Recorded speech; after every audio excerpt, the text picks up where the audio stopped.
Gold and silver. Is there an unofficial price ceiling that suggests you should sell? What if the biggest risk to your gold and silver investment isn't the market, but a price the market is never supposed to cross? For months, something unusual has been happening. Every time precious metals begin building real momentum, a sudden wave appears, and the rally loses strength. Coincidence? Normal profit taking? Or is there a much bigger force quietly protecting confidence in the financial system? If governments are drowning in debt, central banks continue buying gold, and global trust in paper currencies is becoming more fragile, then why haven't gold and silver already moved far higher? And if an invisible ceiling really exists, the most important question isn't who created it, it's what happens the day it finally breaks. Welcome to Next Alert, where global markets, precious metals, and the world's biggest economic shifts are examined beyond the headlines.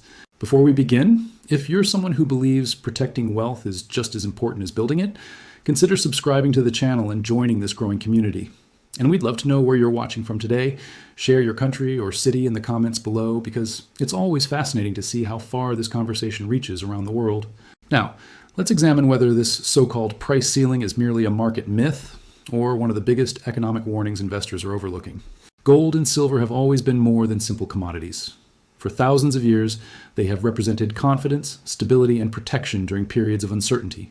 Whenever financial systems become strained, investors naturally begin looking toward hard assets. That pattern has repeated throughout history, from currency crises to banking failures and periods of persistent inflation. Yet something about today's market appears unusual. Over the past few years, nearly every major economic condition that has historically supported precious metals has been present at the same time. Government debt has continued climbing to unprecedented levels. Inflation has remained more persistent than many policymakers originally expected. Central banks around the world have been purchasing large quantities of gold, while geopolitical tensions have increased across multiple regions. Under ordinary circumstances, these developments would be expected to create powerful and sustained momentum for both gold and silver. Instead, investors have repeatedly witnessed a different pattern. Each time precious metals begin building strong upward momentum, the rally suddenly loses strength. Prices retreat sharply, optimism fades, and questions begin to dominate financial discussions. Some observers dismiss these moves as normal profit-taking after strong advances. Others argue they simply reflect changing expectations for interest rates or economic growth. But a growing number of market participants have begun asking a different question. Is there an unofficial price ceiling? Not an official government policy announced at a press conference, not a written rule published by regulators. Rather, an invisible threshold that somehow keeps precious metals from rising too quickly whenever confidence in traditional financial assets begins to weaken. It is an uncomfortable question, because it challenges one of the most important assumptions investors make, that markets always reflect supply and demand without outside influence.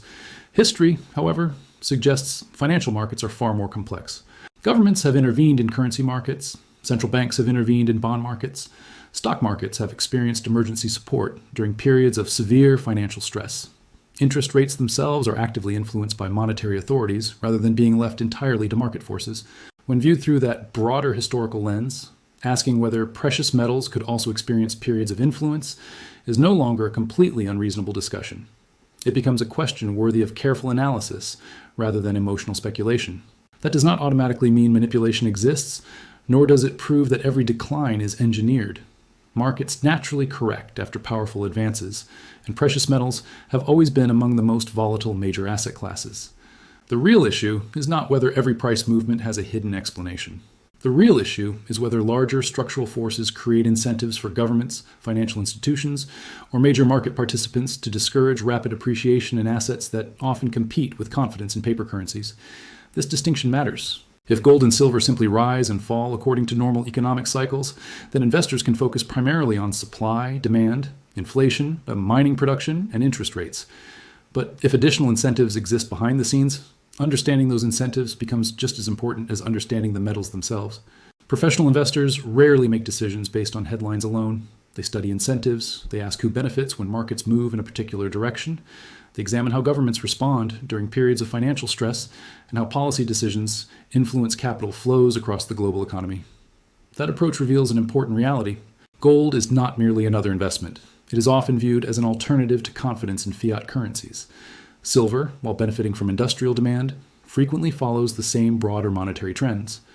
When investors aggressively move toward precious metals, they are often expressing declining confidence in something else, usually government debt. banking stability, or the purchasing power of national currencies. Viewed from this perspective, the debate over an unofficial price ceiling becomes much larger than gold or silver alone. It becomes a discussion about trust in governments, trust in central banks, trust in financial institutions, and trust in the monetary system itself. Understanding that relationship is essential because the next question is far more important than whether prices occasionally face resistance.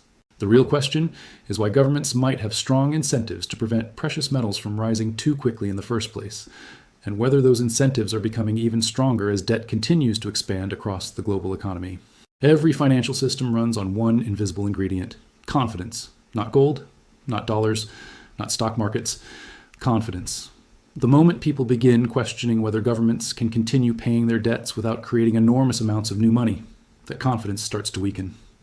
History shows this rarely happens overnight. It begins quietly, spreads gradually, and eventually reaches a point where investors no longer focus on promises. They focus on protection. That is precisely why the relationship between government debt and precious metals deserves far more attention than daily price movements. Today, governments are not simply borrowing money to finance new projects. Increasingly, they are borrowing money to repay older debt that has already matured. As interest rates have risen over recent years, refinancing that debt has become dramatically more expensive. Imagine a homeowner replacing an old mortgage with a new one carrying a much higher interest rate. The house has not become larger. Income has not necessarily increased, yet the monthly payment becomes significantly more difficult to manage. Governments face a similar challenge, but on a scale measured in trillions rather than thousands. Every year, enormous quantities of sovereign debt must be refinanced. New bonds are issued, existing obligations mature, and investors must once again decide whether they still have confidence in lending money to the government. That process depends on one critical assumption. Buyers must continue believing government bonds remain among the safest places to store wealth. Now consider what happens if another asset suddenly becomes far more attractive. If investors begin shifting meaningful amounts of capital into gold and silver instead of government debt, borrowing costs can rise. Demand for bonds weakens. Higher yields become necessary to attract buyers. Servicing national debt becomes increasingly expensive, creating even greater pressure on public finances. This is why precious metals occupy such a unique position within the global financial system. Unlike corporate stocks, gold carries no earnings report. Unlike government bonds, it carries no promise from a finance ministry. Unlike paper currencies, it cannot be created with a keyboard. Its value depends almost entirely on one simple principle: confidence in everything else. When confidence in financial assets strengthens, precious metals often struggle to compete. When confidence weakens, history repeatedly shows that investors begin searching for stores of value that exist outside the traditional monetary system. That shift may appear gradual at first, but once momentum builds, it can become surprisingly powerful. Central banks understand this dynamic better than anyone. While public discussions often focus on interest rates, inflation, and employment data, many central banks have quietly continued increasing their gold reserves over recent years. Their actions reveal something important. Institutions responsible for protecting national currencies continue accumulating an asset that exists outside every national currency. That contradiction raises an important question. If the world's monetary authorities continue treating gold as a strategic reserve asset, why should private investors assume it has become irrelevant? Perhaps the more revealing question is not why central banks keep buying. Perhaps it is why so many individuals continue ignoring what those institutions are quietly doing. As debt levels continue climbing and refinancing pressures increase across the world's largest economies, the balance between confidence and reality becomes increasingly fragile. And when that balance begins shifting, markets often react much faster than policymakers expect. The next chapter examines whether governments and financial institutions actually possess the tools to slow those reactions, or whether market forces eventually become too powerful to contain. History reveals an uncomfortable truth. There comes a moment in every major financial cycle when markets simply stop listening. For years, governments can reassure investors. Central banks can adjust interest rates. Policymakers can announce new programs, introduce fresh regulations, or inject liquidity into the financial system. Each decision may buy more time and calm investors for another quarter or even another year, but eventually a different force begins to take control: reality. Markets are remarkably patient until they are not. This pattern has appeared repeatedly throughout economic history. It has surfaced during sovereign debt crises, banking panics, currency collapses, and inflationary periods across different continents and different generations. The warning signs often look manageable in isolation, but together they gradually reshape investor behavior. People begin asking different questions. Instead of wondering how much profit they can make, they start asking how much purchasing power they can preserve. Instead of chasing the highest returns, they begin looking for the safest place to protect accumulated wealth. That subtle change in psychology is one of the most powerful forces in financial markets. It cannot be legislated. It cannot be voted away. And once it accelerates, reversing it becomes extraordinarily difficult. This is where gold and silver occupy a position unlike almost any other asset. Unlike paper investments, physical precious metals carry no counterparty risk. Their value does not depend on a corporation meeting earnings expectations or a government honoring future obligations. They simply exist, independent of the financial promises surrounding them.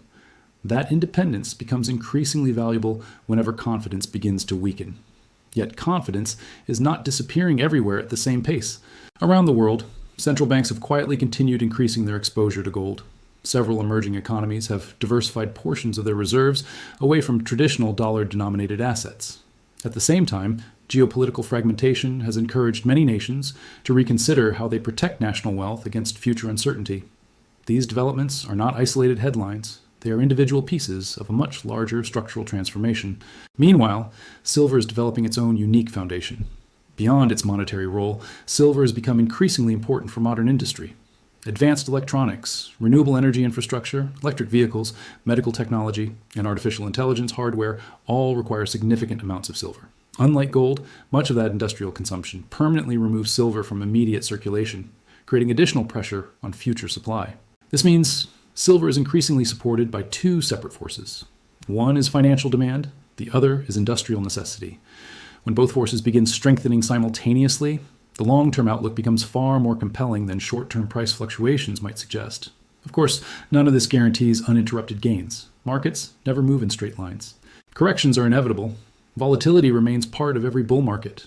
Sharp declines often create fear precisely when long-term fundamentals remain strongest. That is why experienced investors spend less time reacting to daily headlines and more time studying structural trends.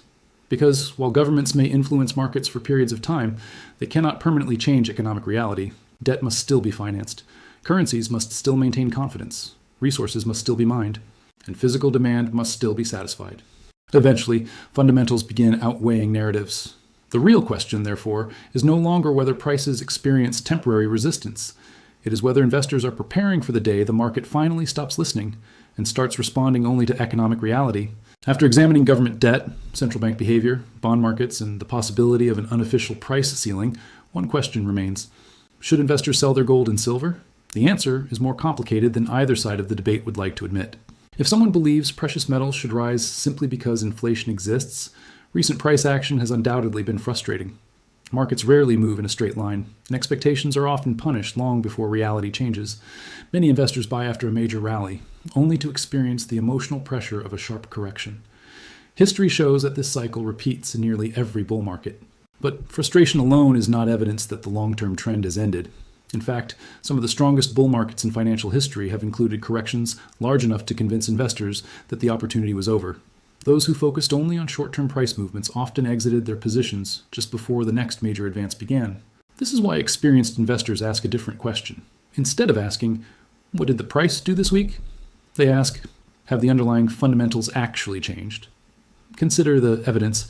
Has government debt become smaller? No. Have central banks stopped accumulating gold? No. Has the world suddenly become geopolitically stable? No.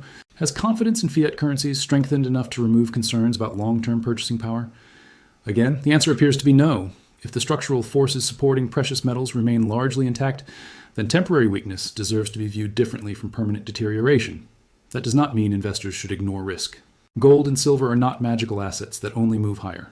They experience volatility, periods of underperformance, and years that test the patience of even the most disciplined holders. Anyone expecting uninterrupted gains will almost certainly be disappointed. The greater mistake, however, may be allowing short-term emotions to override long-term strategy. Markets reward discipline far more often than they reward perfect timing. No investor consistently buys the exact bottom or sells the exact top. Attempting to do so usually leads to hesitation, missed opportunities, and decisions driven by fear rather than analysis. A disciplined allocation strategy has historically proven far more effective than chasing headlines. Building positions gradually, maintaining diversification, and regularly reviewing changing economic conditions allows investors to participate in long-term trends without becoming hostage to daily volatility. Equally important is understanding the role precious metals play inside a portfolio. Gold and silver are not intended to replace every investment. They are designed to complement them. Businesses create wealth. Stocks provide long-term growth. Bonds generate income under the right conditions. Cash provides liquidity. But precious metals serve a different purpose altogether. They exist as financial insurance against risks that traditional assets cannot always protect against. That distinction becomes increasingly valuable during periods when debt levels continue expanding faster than economic productivity. The future, of course, remains uncertain. Perhaps today's concerns will fade as economies strengthen and debt becomes easier to manage. Or perhaps history will repeat itself, and confidence will gradually shift toward hard assets as governments struggle with ever-growing financial obligations. No one knows exactly when that turning point might arrive. But history consistently demonstrates that markets eventually reflect economic reality, regardless of how long the adjustment takes. Which brings this discussion back to the title of this video. Gold and silver. Is there an unofficial price ceiling that suggests you should sell? Perhaps the more important question is not whether a ceiling exists today. Perhaps it is whether that ceiling, if it exists at all, can survive indefinitely against rising debt, persistent currency debasement, growing central bank demand, and a global financial system undergoing one of its most significant transformations in decades. Because if history has taught investors anything, it is this. Markets can delay reality. They cannot cancel it. And when confidence finally shifts, the moves that once seemed impossible often become the new normal. The wisest investors are rarely those who react first. They are the ones who prepare before everyone else realizes why preparation mattered.